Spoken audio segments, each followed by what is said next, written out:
ফরিদপুরের তরুণ উদ্যোক্তা ভিউয়ার্স বলছিলাম Bismillah agro YouTube channel and Saeed ভাই, যে কিনা আমার নিজেরও একজন ফেভারিট কন্টেন্ট ক্রিয়েটর। পড়ালেখা শেষ করে চাকরি খোঁজেননি, নিজ ইচ্ছায় হয়েছেন একজন সফল উদ্যোক্তা। গড়ে তুলেছেন বিশাল গরুর খামার।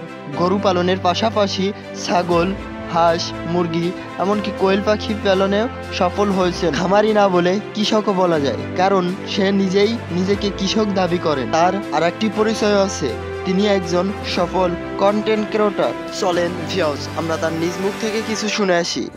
আমাদের পার ডে ইনকামের কথা শুনলে হয়তো অনেকের চোখ উপরে উঠবে, এটা খুব পসিবল।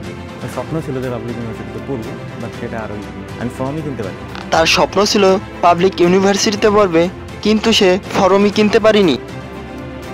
গরুর ঘাস কাটি, তারপর হচ্ছে যে গরুর জন্য গরুর গোবর ফালাই।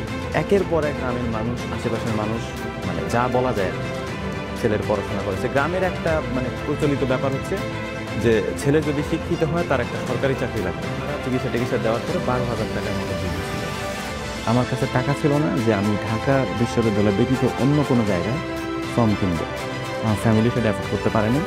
অ্যাডমিশন আমি কোচিং করছি, সেই টাকাটা আমাদের ওখানে তখন 40 মনের মতো পেঁয়াজ ছিল, 4,000 টাকা মতো করে আমার আব্বা বিক্রি করে দেয়, 10 মন পেঁয়াজ, এবং টোটাল সব পেঁয়াজই বিক্রি করে দেয় বছর আর কি।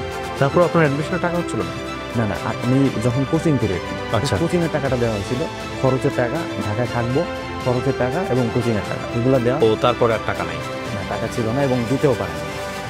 তো ঢাকায় যখন আমি এত খারাপ স্টুডেন্টও ছিলাম না যে আমি কোথাও চান্স পাবো না। ঢাকা বিশ্ববিদ্যালয়ে আমি ফেল বলতে হচ্ছে আমি বাংলাতে অত পারদর্শী ছিলাম না, যেহেতু আমি মাদ্রাসা থেকে আসছি। আমাদের দ্বিতীয় পত্র ছিল না। আচ্ছা, গ্রামারটা আমাদের কম ছিল আর কি, খুবই কম। যেহেতু এই কারণে হচ্ছে আমি ইংলিশ এবং আপনার জেনারেল নলেজে খুব ভালো ছিলাম, কিন্তু বাংলাতে অত ভালো ছিলাম না। তো যাই হোক, আমি যেভাবে পরীক্ষা দিয়ে আসছি, যে কোনো পাবলিক ইউনিভার্সিটি দিলে আমি চান্স পেয়ে যেতাম।